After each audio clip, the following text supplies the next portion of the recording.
Nice, we're killing it out here, man. This is the Bay Ridge anti-Israeli states and the occupation of Palestine out here in Bay Ridge. It's going crazy.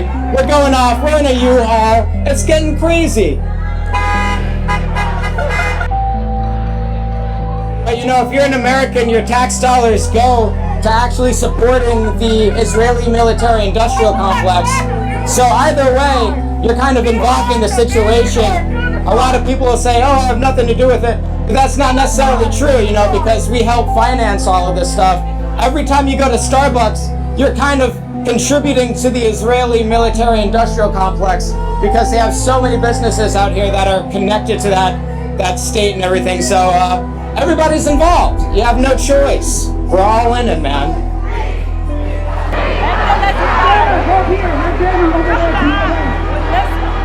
We're gonna be with From the river to the sea.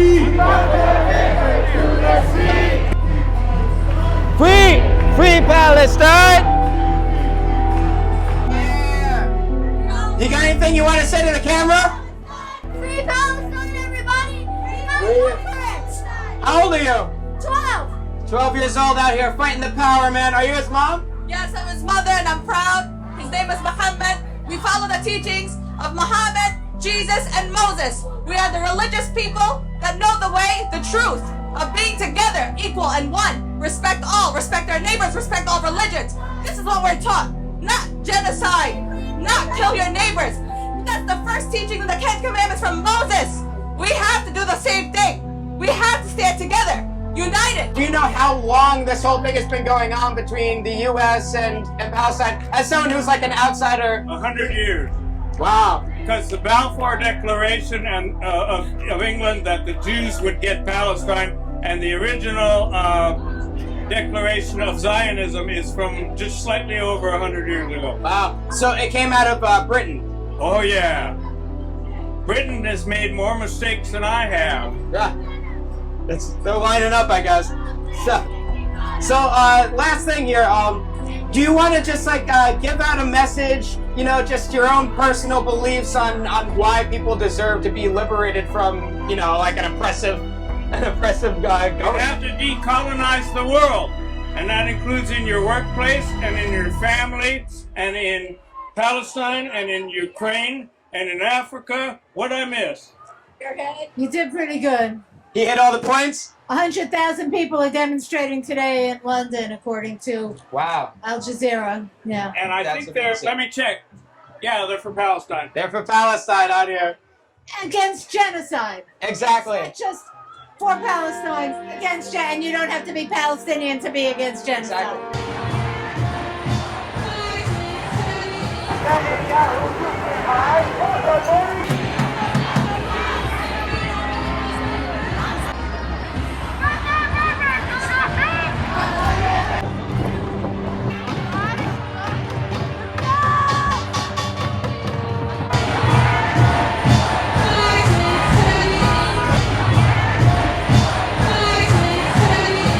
Protesting for Palestine, protesting the end of occupation, and as gay people, I think it's important that we get out here because a lot of the stuff levied at us is saying, "Oh, how could you support Palestine if they're not?"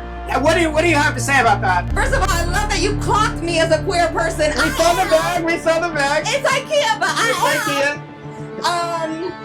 Occupation is a crime. Free Palestine. That's it. Exactly. All our struggles are interrelated.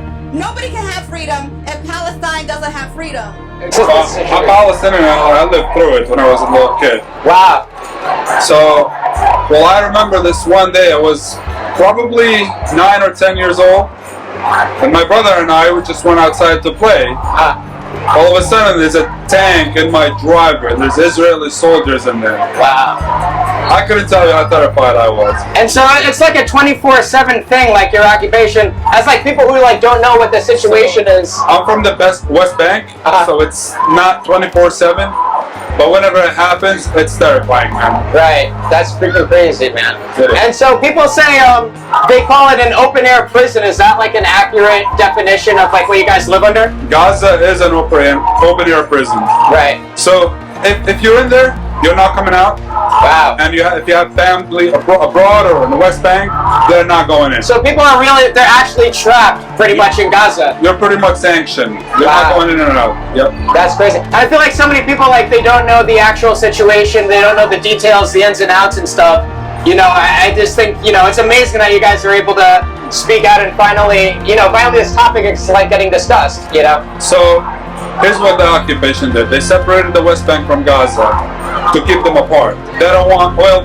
And they're like miles apart, right? They are. Yeah. They want them to be separated. Right. And now, well, I don't know if you know the story, but No. well, Israel created Hamas to keep Gaza in check. So you're saying that the Israeli military-industrial complex funded the Hamas groups? They created it Wow. to keep Gaza in check.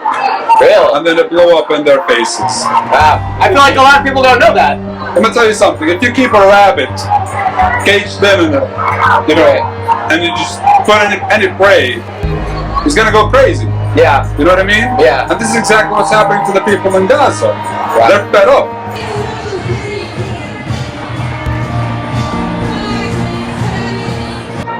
Well, I think as someone who's American Jewish, I grieve. I have friends who lost people in Israel from the Hamas attacks, and I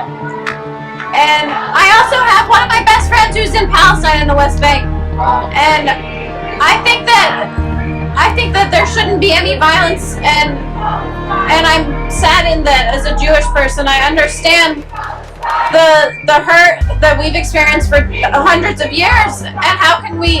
I don't understand how we can condone that on another people. Right. And I think that there should be no violence, but there needs to be an end to the occupation, and real peace means ending the occupation and giving Palestine liberation, real liberation. And that means maybe 2 state, 1 state, but we're not going to have peace, and we're not going to have an end to the violence until we really are serious about that.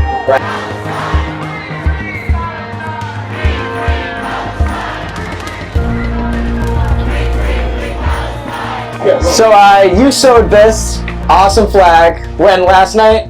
Yeah, last night. Out here. Afternoon through the night, and then What you were listening to as you were going? I was listening to the Fanoon Palestinian troupe, and they do a lot of traditional Palestinian folklore music. Oh, cool. So it's like Debke, if you're familiar with that, and it's all like resistance songs and liberation songs and things that are revisiting like, you know, my grandparents' time when they left 1948. So Wow, so you're Palestinian from the region, or you have family in the region? I'm first generation American. Wow. Palestinian. Both my parents are refugees. My grandparents are the result, on my mom's side, the result of the Nakba in 1948. They left Safed, which is now a settlement.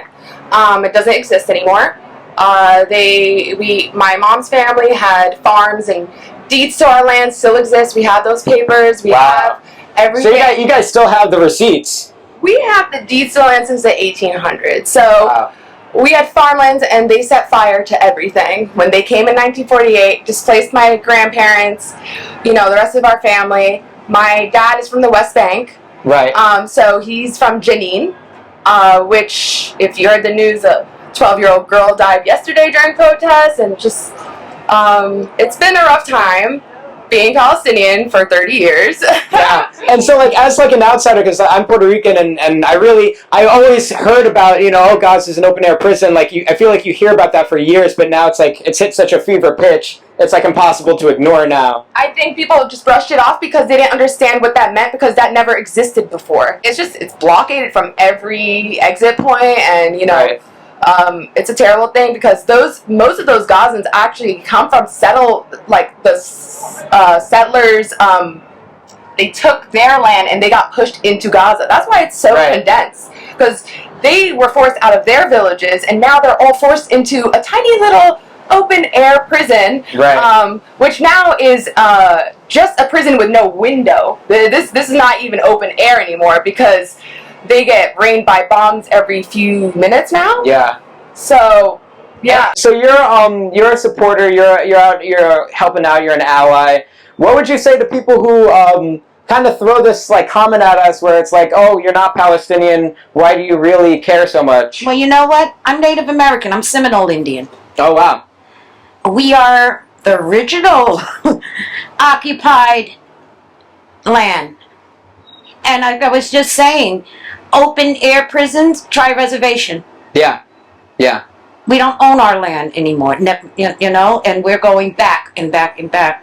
So I stand up for anybody who, well, first of all, I don't like, don't steal from me. I will share with you. I will give you. Yeah. Don't steal from me. And I feel that. And that's how it always starts, right? It's like it starts with like a compassionate people like sharing with like the people coming over. Compassionate people, and again, since I am Native American, I feel that the natives, when they first came, you know, when the settlers or whatever first came, and we opened with open arms, because all we knew was peace and love, and from there we were killed off by disease, by bit by bit by bit. Our land no longer became us, and then by the grace of God, you give us this little bit that you can't even grow a weed on. This is where you're going to live now. Yeah. And God forbid you say anything or do anything. So I look at the Palestinian people, and I look back generations of olive trees. I love Palestinian olive oil. Yeah, all right. But, you know, generations of this, and when strangers of a different religion, everything came there looking for sanctuary, and you opened with open arms, you welcomed them with open arms, and here it is 75 years later, you know, they are taking over systematically taking over your land, and not even just taking over your land, you are committing genocide. Yeah, killing people. It's like they're literally going to their house, take them out, and shoot them. There. Yeah. They don't want you there. And I think that is the biggest atrocity of it all.